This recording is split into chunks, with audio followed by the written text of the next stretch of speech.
My name is Drew Waldron, and I am on with leading crisis communication strategist and TikTok's PR lady, Molly McPherson. Molly, thank you so much for being here.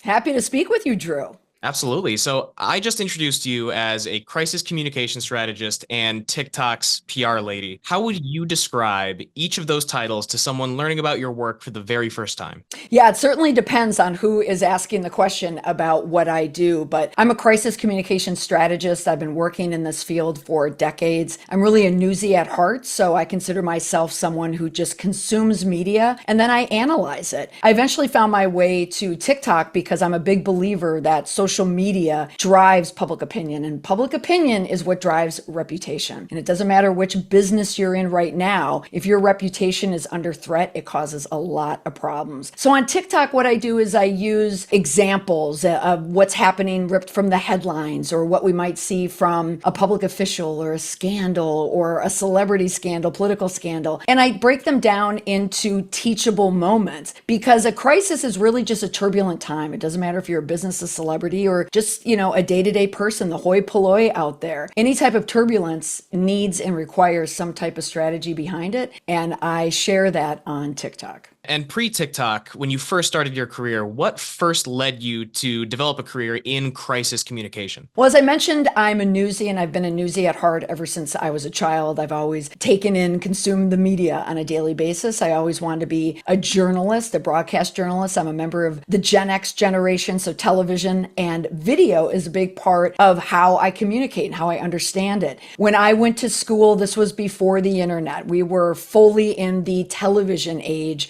and the cassette tape age, into the CDs. When I went to graduate school for a communication degree, we were the first class to have an email. But there was something about the internet. And when the internet came about and started to just grab into our kind of like day to day, is when I knew the communication landscape was going to change. So I have always been finding ways to understand how internet plays into public opinion. So whether it was news or working in an agency, it's always been a part of my work. After I graduated from Boston University, I moved to Washington, D.C. I worked as a director of communication for the cruise line industry. This was at a time when the Norwalk virus took hold in 2002, and certainly after 2001, I was working, 9/11, I was working in D.C., not far from the Pentagon, so I was watching all of that happen in real time. So then that became about security and national security. I also worked for the Federal Emergency Management Agency. So then I took my skill to emergency management. So through all of the positions that I've had, what's been a part of it and what's been a continuous trend line is public opinion. And it's just how the communication changes. And that eventually led to the work I'm doing today. I'm glad that you went into all those other scopes of PR and crisis management, because the average person just thinks that PR and crisis communication relates to celebrities that are dodging negative headlines. What tactics or lessons from those celebrities dodging negative headlines apply to those other aspects of crisis communication?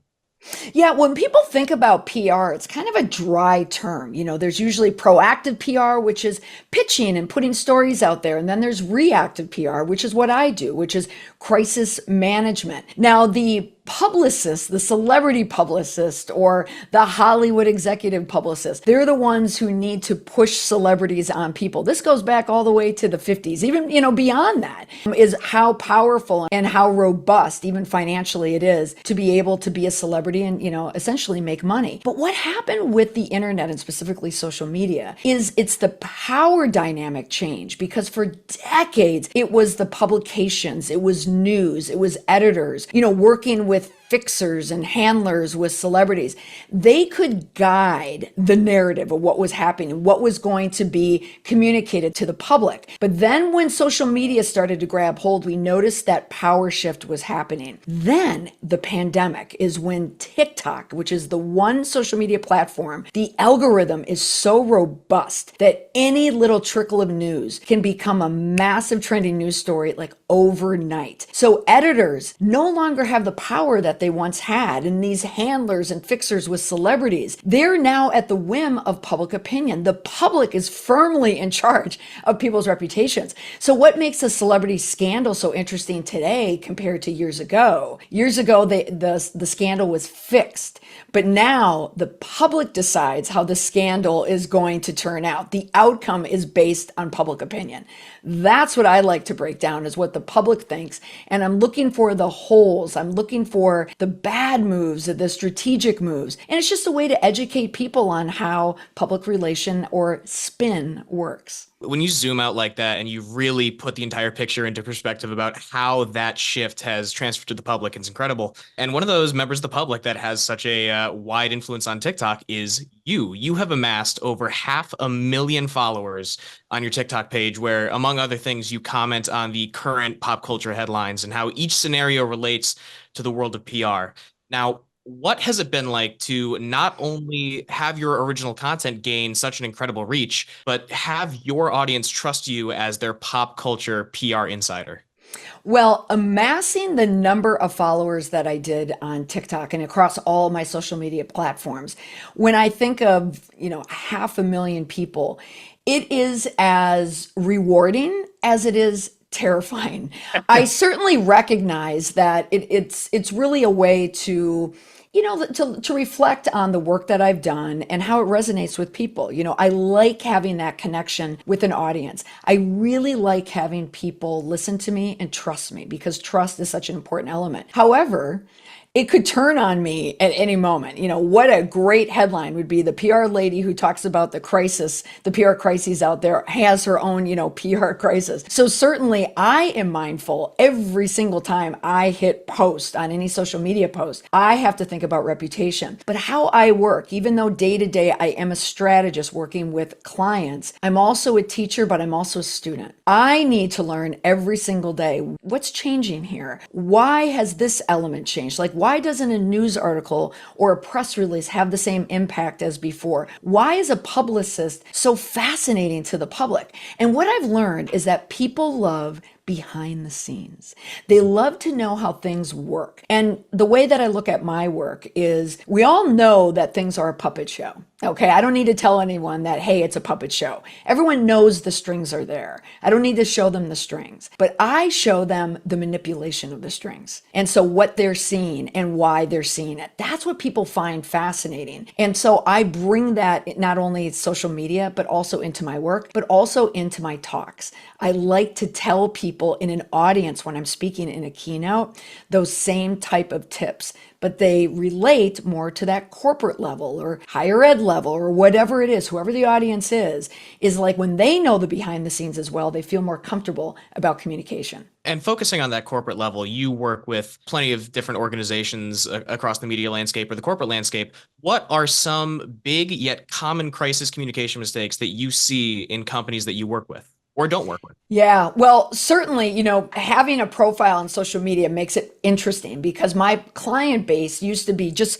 firmly organizational. I worked with corporate, I worked with associations, I worked higher ed, medical, just, businesses and companies. But now, because of social media, I'm working in a lot of other areas too, in the entertainment industry, in the media, I'm doing a lot more media interviews. So the beauty of it is I love getting so much feedback from all different areas. But when it comes to speaking, some of the biggest mistakes that I see across the board, so whether you're corporate or whether you are a celebrity, the biggest mistake is when you let fear or ego override common sense or compassion or just doing the right thing. Typically, it's that fear that will get in the way because people don't want to be exposed. But what I tell people is, if you use your power, which is authentic accountability, that becomes the most powerful tool of them all. And I just like to share the different tools and the different ways that you can effectively and confidently get your message across, so that backlash, which happens a lot, goes away. And that message is universal if I'm talking to a celebrity or if I'm talking to someone in the C-suite. Very well said. And, you discuss how nowadays a lot of companies believe that the concept of honesty can be a gamble, and you disagree with that sentiment. But what factors in the modern era of online communication have led those companies to believe that honesty is a gamble? Well, in so many cases, what I find in my client work and also watching, the trending negative news stories out there is the fear that information will be taken out of context. That's usually the reason why people don't want to be as forthright in what happened. It's just a natural reaction to brace up and keep everything in. It is so incredibly natural to have that happen. But when people are at fault, no one ever wants to admit fault. And another mistake that's made is that people assume that fault is always 100%. Either you're right or you're wrong. If someone attacks you, you're assuming you're being attacked for 100% of what's wrong. And one of the little fixes that I put in there is you don't have to take ownership for everything. You just have to take ownership for even the smallest part of it, like your role of it. Don't be afraid to tell your truth. And part of telling your truth is actually just breaking it down and give it a percentage. Explain what it is.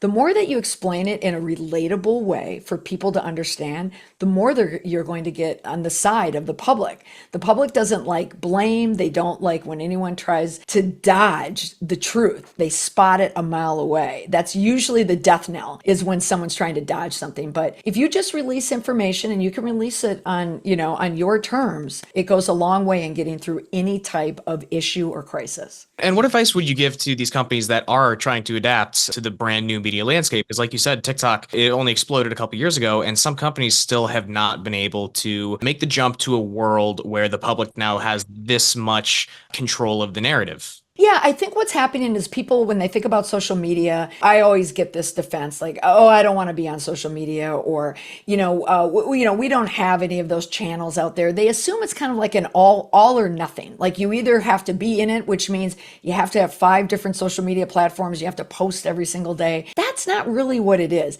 It's really understanding social media culture. You just need to understand who is on social media, but you want to know who in your audience is on social media. And most people, I think, are afraid because they think of detractors or people who want to get them. But your advocates are out there. Your industry is out there. Journalists are out there. So all the time that you spend writing a press release, you could do a lot more communication for yourself and get a lot more bang for your buck if you were on social media. But it's really just understanding social media and how it's used rather than putting all the posts out there. Absolutely. Molly, this has been an incredible interview, and we always end on a question like this. So feel free to answer in whatever context you deem appropriate. What advice do you have for young people? It's the same advice I give to anyone, whether it's my child or a client or anyone who I come in contact with on a daily basis. And it's this: don't let waiting become a habit.